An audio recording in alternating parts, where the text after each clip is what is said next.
Grace and peace be with you. Hi, my name is Mark. I'm the pastor at Sycamore Creek in Potterville. I have a brief thought for you today. It comes from Proverbs chapter 8, verses 1 through 11. And this is a section that in my Bible says wisdom's call. And there's this idea in this passage that wisdom is calling out to us. And throughout this Proverbs, as we've been exploring it, it begs the question, what is wisdom? And so I want to again drill down on what exactly is wisdom. Now, wisdom is knowledge, yes, in all of its different forms. So you'll see some of these different forms of knowledge present in this passage. So, for example, in verse 5, it talks about prudence. In verse 7, it talks about truth. We think of wisdom, in part, it's related to intelligence and how we would apply knowledge.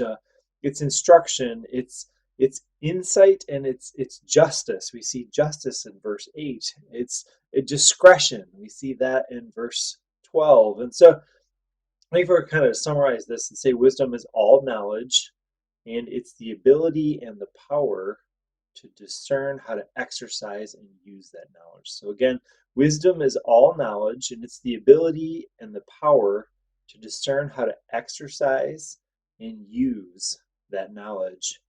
And what this passage presents is wisdom is something that's reaching out to us. It's calling to us, and the question really is, how will we respond?